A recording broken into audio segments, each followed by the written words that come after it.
हर हर महादेव, जय माँ काली। दोस्तों, शिव शक्ति महिमा चैनल पर आप सभी का स्वागत है। आज हम इस वीडियो में जानेंगे कि यदि आपको अपनी कुल देवी देवता का पता नहीं है और आपके परिवार में भी जो आपके वृद्धजन रहे यानी जो भी बूढ़े बुजुर्ग रहे वो अब नहीं हैं, तो आपको कहाँ से पता चलेगा कि आपकी कुल देवी कौन है। यानी कि आपको किसी भी प्रकार से नहीं पता चल पा रहा है कि आपके कुल देवी देवता कौन है और आपको जानना है, आपको उनकी पूजा करनी है। क्योंकि देखिए, कुलदेवी देवता जो हमारे होते हैं वो उनका हमारे घर में विशेष महत्व होता है। वो हमारे संरक्षक के रूप में होते हैं।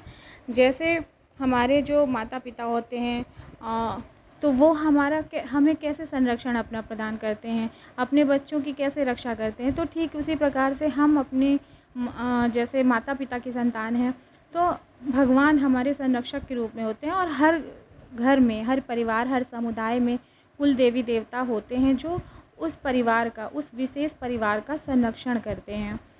उनके बिना कोई भी मांगलिक कार्य नहीं होते हैं। तो इसीलिए हमें ज़रूरत होती है कि हमें पता हो, हमें जानना भी चाहिए कि हमारे कुल देवी देवता कौन है, क्योंकि यही हमारे परिवार की रक्षा करते हैं, परिवार की वृद्धि करते हैं। तो वीडियो में आगे बढ़ने से पहले जो लोग भी मेरे चैनल पर नए आए हैं, जिनको भी जानकारी अच्छी लगती है, वो इसमें बताए गए उपायों को करते हैं, तो प्लीज़ आप लोगों से बस एक ही रिक्वेस्ट है कि चैनल को सब्सक्राइब ज़रूर करें। क्योंकि व्यूज़ तो बहुत होते हैं लेकिन चैनल को सब्सक्राइब कोई नहीं करता। तो प्लीज़ आप लोग चैनल को ज़रूर सब्सक्राइब करें, हमें भी अच्छा लगेगा। बाकी लाइक, शेयर और कमेंट भी अवश्य करें। कमेंट बॉक्स में अपनी अपनी ईष्ट को नमन अवश्य करें। तो चलिए, वीडियो में बिल्कुल भी देरी नहीं लगाते हैं, आगे बढ़ते हैं कि कैसे हम अपने कुल देवी देवता जो हैं, जिनका हमें पता नहीं है, जिनसे हम अनभिज्ञ हैं, तो उनके लिए हम कैसे क्या पूजा करें कि हमें उनका पता चल सके। तो हर परिवार के जो कुल देवी देवता होते हैं, जो उस परिवार की रक्षा करते हैं, संरक्षण करते हैं, तो ये चीज़ें, ये प्रक्रिया पीढ़ी दर पीढ़ी, परंपरा ये आगे चलती है और वो अपनी कृपा करते हैं हमारे ऊपर। अगर आपको भी नहीं पता कि आपको कुल देवी देवता कौन है, तो आपको बस ये उपाय करना है जो मैं आगे बताने वाली हूँ। यहाँ ये जो मैं उपाय बता रही हूँ, ये 100% आपको इससे लाभ मिलेगा। देखिए, करना क्या है, आपको शुक्ल पक्ष में, यानी जो भी हम अच्छा कार्य आरंभ करते हैं तो वो हम शुक्ल पक्ष से ही आरंभ करते हैं। तो आपको शुक्ल पक्ष के बुधवार या फिर शुक्रवार से ये प्रक्रिया शुरू करनी है। कुल 21 दिन की ये प्रक्रिया है और इसमें 100% आपको लाभ मिलेगा ही मिलेगा, यानी आपको पता चलेगा देवी अपनी कृपा करेंगी ही करेंगी। तो आपको इसमें ये करना है। हाँ, देखिए, पूर्णिमा के दिन से भी आप शुरू कर सकते हैं, यानी 3 दिन हैं। शुक्ल पक्ष में आप बुधवार या शुक्रवार से शुरू कर सकते हैं और पूर्णिमा के दिन से भी शुरू कर सकते हैं। तो हमें करना ये है कि जो भी जहाँ आपका घर का मंदिर है, जहाँ आपने अपने मंदिर, अपने देवी देवता स्थापित किए हैं, तो आपको वहीं पर ये करना है। आपको एक सुपारी लेनी है। सुपारी अच्छी होनी चाहिए, साफ़ सुथरी होनी चाहिए। कहने का मतलब ये कि पहले से पड़ी हुई या घुन लगी हुई नहीं होनी चाहिए। साफ़ सुथरी बड़ी सुपारी होनी चाहिए। पान का पत्ता चाहिए।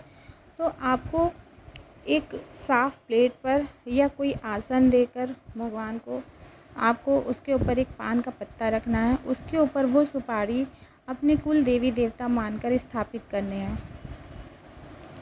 तो फिर उनको कलावा पहनाना है। जैसे हम वस्त्र पहनाते हैं भगवान को, तो उसकी जगह हमें कलावा पहनाना है। उनका पंचोपचार पूजन करना है। उनको ये कह के स्थापित करना है कि आपको वो जो सुपारी है, जो वो ये कह के आपको स्थापित करनी है कि आपको हम अपना कुल देवी देवता मानकर आपका पूजन कर रहे हैं, आप हमें अपने अस्तित्व का ज्ञान कराएं। तो ये कहकर आपको स्थापित करना है। गंगा जल छिड़कना है। उनका पंचोपचार पूजन करना है, यानी पुष्प, धूप, दीप, भोग आपको सब करना है। दीपक जलाना है एक घी का। देखिए, घी, यहाँ पर दीपक की बात करें, अगर आप 21 दिन अखंड दीपक जला सकते हैं तो बहुत अच्छा है। और अगर आप नहीं सामर्थ्य रखते हैं अखंड दीपक का, तो जितनी देर आप पूजा करें, कम से कम तब तक तो दीपक अवश्य जलता रहे। ऐसा ना हो कि बीच में ही दीपक बुझ जाए। आप इतना घी उसमें भर कर रखिए कि तब तक, जब तक आप पूजा करें, तब तक वो दीपक अवश्य ही जले। तो आपको पंचोपचार पूजा करना है। बताशा चढ़ाना है। बताशा ले लीजिए आप, 5 बताशे भगवान के सामने, यानी वो जो सुपारी आपने स्थापित की उनके सामने रखिए। उसके बाद आप प्रार्थना करें कि हे कुलदेवी आप हमारे परिवार में किस रूप में विराजित हैं, हम इस बात से अनभिज्ञ हैं। कृपया हमारा मार्गदर्शन करें जिससे हम आपकी पूजा अर्चना का सौभाग्य प्राप्त हो। हमारी वंश वृद्धि में आप सहायक बने, परिवार की सफलता को सुनिश्चित करें। हे देवी आप हम पर अपनी कृपा दृष्टि अवश्य रखें, हमसे हुई भूल को अपनी संतान समझकर क्षमा करें, हमारा मार्गदर्शन करें और स्वप्न आदि के माध्यम से या संकेतों के माध्यम से आप हमें अपना ज्ञान करवाएं, ताकि हम आगे आपको आपकी पूजा, आपका हक और पद दे सकें। तो उसके बाद फिर आप उनकी आरती करें। और देखिए, आरती से पहले, क्षमा कीजिएगा, आरती से पहले आपको करना है कि आपको एक दिया ले लेना है, दिया ले लीजिए, या आप कोई ऐसा छोटा सा, हाँ, मिट्टी का दीपक, जो बड़ा सा दीपक होता है उसको ले लीजिए। उसके ऊपर आपको कपूर रखना है, भीमसेनी कपूर, वो टिक्की वाले कपूर नहीं, अच्छे वाले जो कपूर होते हैं भीमसेनी कपूर, तो वो भीमसेनी कपूर आपको रखना है। उसके ऊपर आपको एक बताशा और 2 लौंग रखना है, फिर उस कपूर को जलाना है। यानी ये जो बताशा और लौंग है, कहते हैं कि जो आप भोग चढ़ाते हैं वो तो भगवान को स्वीकार होता ही है, लेकिन जो आप अग्नि पर भोग चढ़ाते हैं तो वो भगवान तक सीधा पहुंचता है। तो आपको एक बताशा और 2 लौंग का भोग कपूर पर देना है और उसको जला देना और उसके आचमन करना है 3 बार उस भोग का। फिर उसके बाद आपको जो प्रार्थना करनी है, आपको जो कहना है, आप अपनी तरफ से कहिए, फिर आरती करिए। देखिए, ये प्रक्रिया आपको सुबह और संध्या काल दोनों समय 21 दिन के लिए करनी है। ध्यान से सुनिएगा, सुबह में जो आप पूजा करते हैं उस समय, और संध्या काल यानी गोधूली बेला में, सूर्यास्त के पश्चात नहीं, सूर्यास्त से पहले ही संध्या काल में आपको दोनों समय 21 दिन की ये प्रक्रिया करनी है। शुद्ध आचरण व्यवहार को अपनाना है, ब्रह्मचर्य का पालन अवश्य करना है। ये पहली चीज़ बहुत ज़रूरी है कि ब्रह्मचर्य का पालन आपको अवश्य करना है। और जितने दिन आप ये प्रक्रिया करते हैं आपको ज़मीन पर सोना है, हो सके तो आपका जहाँ मंदिर है वहीं पर, आप आसपास अगर जगह हो तो आप वहीं पर सो जाइए। और सोने से पहले जो भी आपने वहाँ पर पुष्प चढ़ाया है माता के नाम पे, उस सुपारी पर जो भी आपने पुष्प चढ़ाया उसमें से एक पुष्प लेकर आपको और अपनी तकिए के नीचे रखकर सोना है। माता से आपको विनती करनी है कि आप स्वप्न में या संकेतों के माध्यम से जैसे भी आप हमें अपना ज्ञान करवाएं, ताकि हम आपकी पूजा कर सकें, आपका हक पद दे सकें।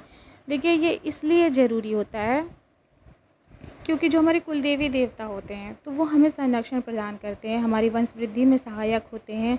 बहुत जगहों में आपने सुना होगा सब कुछ है लेकिन बेटियों का विवाह ही नहीं हो पा रहा, बेटों का विवाह ही नहीं हो पा रहा है, या विवाह हो भी गया है तो संतान नहीं हो पा रही है। तो ऐसा नहीं है कि देवी देवता क्रुद्ध होकर आपसे बदला लेते हैं, नहीं, वो ये चाहते हैं कि आप अपनी गलतियों को समझें कि आप कहाँ गलत हैं, आपके साथ ऐसा क्यों हो रहा है। क्योंकि हर देवी देवता का अलग अलग व्यवहार आचरण होता है। कहने का मतलब ऐसा नहीं हम इंसानों का ही व्यवहार आचरण होता है। आपको विवाह में विलम्ब होता है तो लोग बताते हैं कि विष्णु जी की पूजा करिए, ठीक है। विद्यार्थी हैं उनको पूजा, वो सरस्वती जी की पूजा करते हैं। तो ऐसा इसलिए कि हर देवी देवता का अपना अपना एक क्षेत्राधिकार है। तो यदि आप ये पूजा नहीं करते हैं, आप उनको उनका हक और पद नहीं देते हैं, तो वो तो नाराज़ होंगे ही, क्योंकि वो आपका संरक्षण कर रहे हैं, वो आपके पालक रूप में हैं, आप उनको ही कैसे भूल जाएंगे बताइए। तो जिस घर में भी कुलदेवी देवता की पूजा होती है तो देखिए साल भर में उनको 2 बार या 3 बार उनकी कढ़ाई दी जाती है। कढ़ाई कहने का मतलब जैसे कोई भी तीज त्यौहार पड़ते हैं, बड़े, होली है, दीपावली है, या कहीं कहीं पर संक्रांति पर, दशहरे पर, है ना, तो भगवान को भोग प्रसाद चढ़ाया जाता है। उसके बाद घर परिवार में त्यौहार मनाए जाते हैं और ये बहुत ज़रूरी होता है, ये करना बहुत ज़रूरी होता है।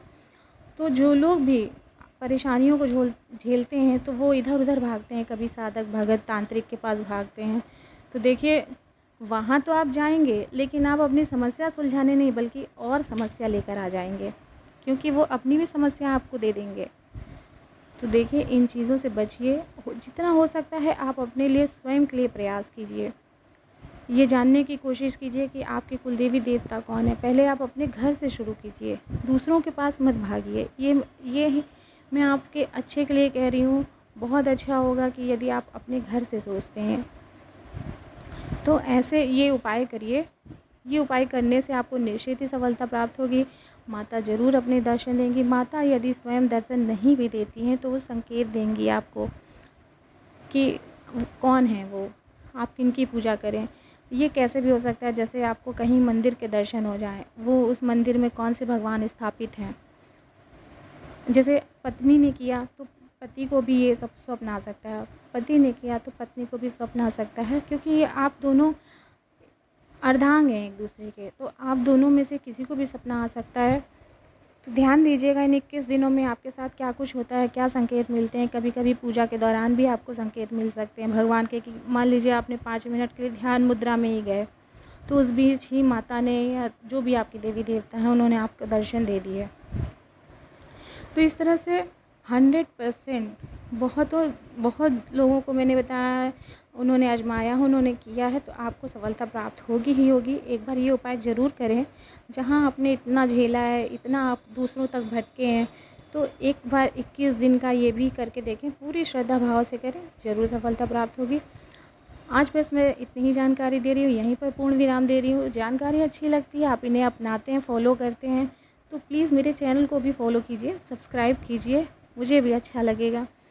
तब तक अदर वीडियो के लिए, दूसरी जानकारी के लिए मिलते हैं दूसरे वीडियो में। हर हर महादेव, जय माँ काली।